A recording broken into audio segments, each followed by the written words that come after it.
بله تماشاوان برز لسر هالبجارتنين انجمن ونرين امريكا ودابشونا دستلاتي لسر دبريان لولاتي امريكا ببابتي القلميفاني خو دكتور محمد جمعان سياسة مدار قوتو بيجتكم خيراتنا تتكن دكتور دست بكده اشخوا هالبجارتنين انجمن ونرين امريكا بداويها تو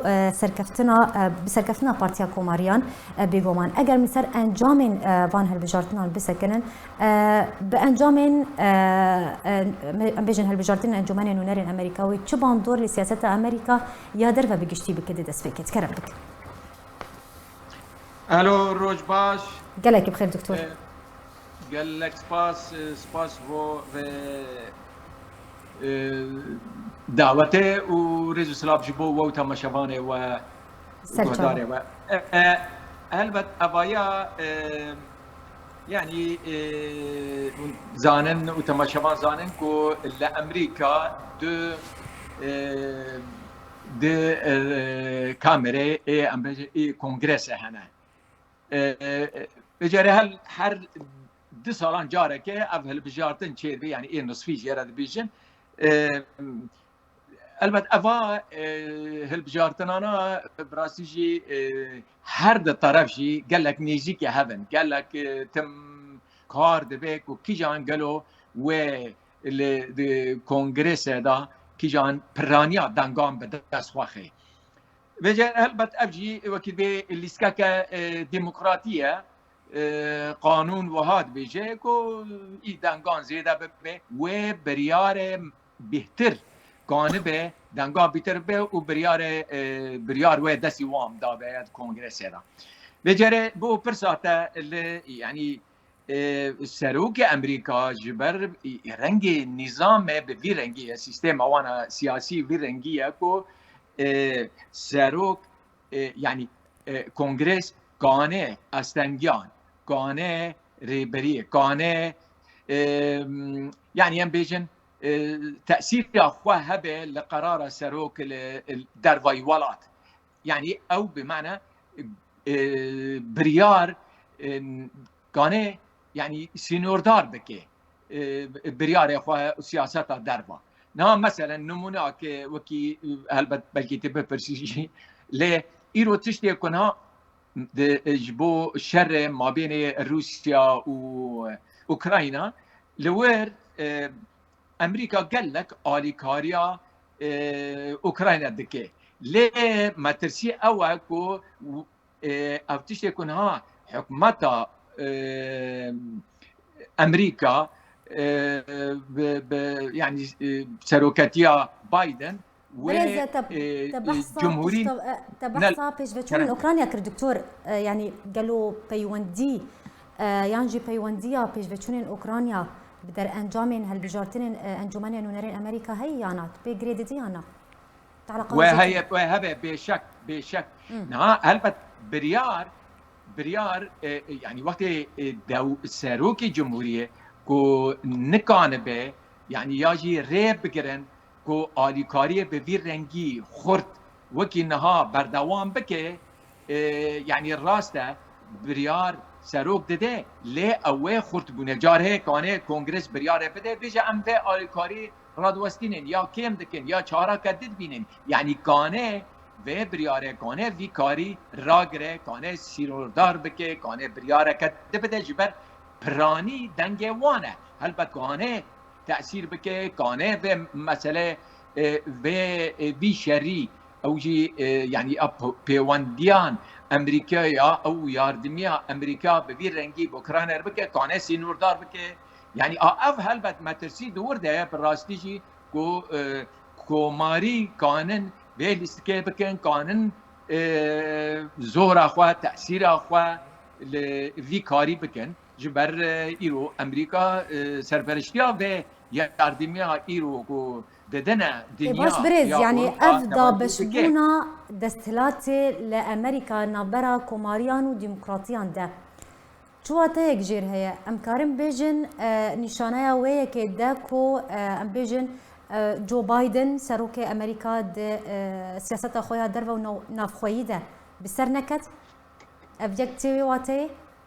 بله عيني بولو ديار دكي جبر يعني الكونغرس دا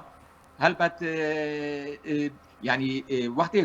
كونغرس بخوا هلبت وكيل به مؤسسة هر مزنة بريار بنجهي لأمريكا كونغرس ده بجا وقت كنا د كونغرس دا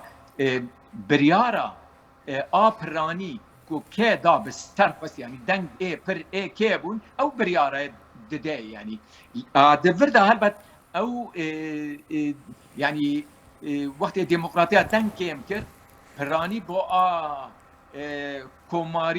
كوماري وچاقه كانن سروك بريارن سروك استنگا دينه پیشي كانه ببره كانه يعني راوستنه برياره خواه كان يعني افهل بد لیسکا دموکراتی الوه داره سیستم بولویه کانه ریگری بریارن سروکی رو بگیره هلبت افجی بخواه راستی جی مترسیا که جيبو هر دره يعني تشتكو لهر جاي يعني امريكا كو تشتكي ديكه او مترسيها كو كان يعني و تأثيره وزوره لسر بريار امريكا. دكتور امخازن درباسي خالك دم ببن اوجي جريداي بدوسيا سوريا شخوا استراتيجيات امريكا دي سوريا ده حتى انها نزلاله يعني بشتي هالبجارتين انجمن نورين امريكا ودابشونا دستلاتي لامريكا نبرا كوماريان وديمقراطيان ده اگر هي امريكا سياستها خوا درباري سوريا بوغهره تغهرتنك سياسي دروس ببا ولسر روشه بگشينه بتني سوريا بتايبتي ولسر روشه دوري بگشتي قالوا تغهرتن چه ببا پشتيوان هالبجارتنا او بخوا يعني نها مري بره بيجي هلبت امريكا ت بريارين خوي جدي تشتكي يقولوا فعلي چالات نها لسوريا بيجن بقلمبري تشتك ديار نك يعني كاركي زياده بداوي ناك يا ليه لور هيا يعني هبونا او لشكرين امريكا دنافچه مدا او بخوا هلبت او ما ترسياك لنافچه چه ببه رادگره او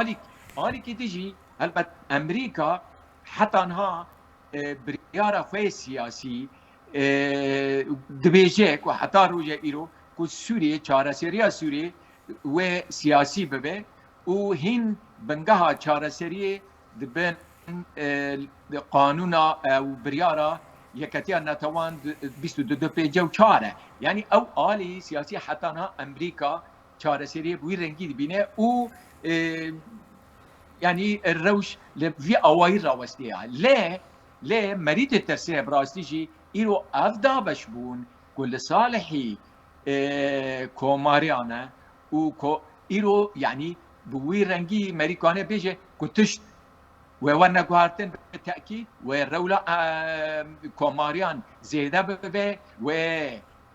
ديمقراط يا سروك بايدن نكانه و برياره كوكي وي دخص و بردوام بكي يعني براسيجي مريض الترسيه وهر تشتي بريز يعني اگر هي وارده اگر هي امريكا برياره وكشانا هيزن خواه جي سوريا بده و دخص از و بيجم كو نغريبه كو إيرو بريار جبر بريار مجود كونغرسا وأغلبية دسي وانده كو أمريكا رب عسكري أمريكا رب بيجن بريار بدن كو أمريكا لشكري خوات شينه وبجره برنگ كيدن بأوا كيدن كو مسألة إيدي بريار خوات بده يعني إيرو أمريكا هلبت برنگ كي قالك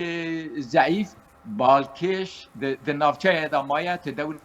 گوهرتنا چه ناکه ای کرداجی هل بجی ویتی شید ترسنه به بریاره حتی انها کو نزلالج بو نافچه و تایبت بو کردان کو دبینه حتی مسئله دیالوگا ما بین انا کسی و پینه که دا تدور خواست زیده جدی ناگرنه لی ام بخواه هبون دیسا مترسی مزن نافچه رادگره يعني استنگ دیگه ره ناده کو مترسین مزن چه بن لیبا گوهرتنانا نه غریبه کو براسیجی وکی تگوت لشکر خوکانه بچینه يعني ايه كوماريان برد جوتيه ام نبيران الوي دره چاره سری او بخوا بوی رنگی نابینن بره ترامپ گوتی یجی کو دوی نافچه دا ام نکانن نگرگه امریکا وکی به سر خوابیشینه جبر يعني او نهنا كيشا نهنا قداوي وانين وام نكانن چارەسەری و ئالیکاریە دکتۆر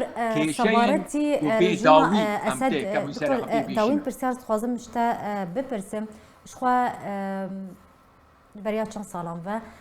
Amerîka gelek projeya sa gelek biryar gelek siza li ser rejima Esed daye yani piştî dabeşbûna desthilatê li Amerîka heta çi radeyekê ev gwatina ku çêbûye wê bandorê li van biryarên Amerîkî derbarê rejima Sûriyê bike. باوەریان من هەلبەت ئەبخوا وەکێکی مەری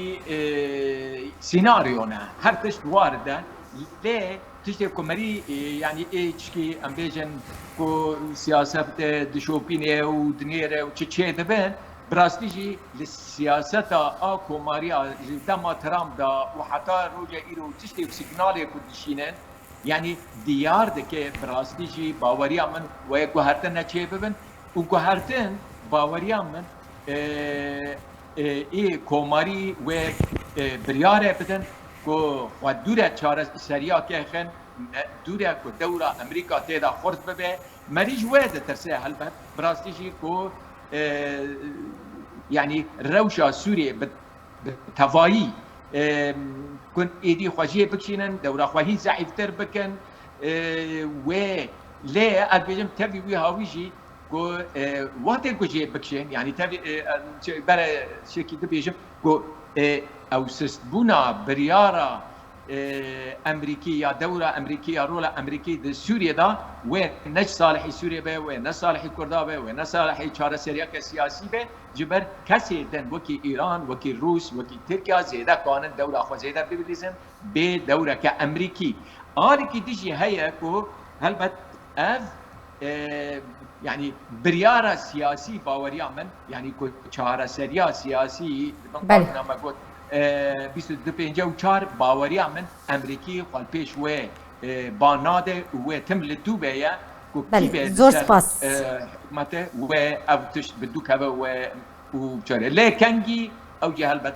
بله زور سپاس جبو میوانم دکتور محمد جمعان سیاست مدار ایروت میوانم مبو لسر ویم جاره زور سپاس لسر آخفتن و شروعین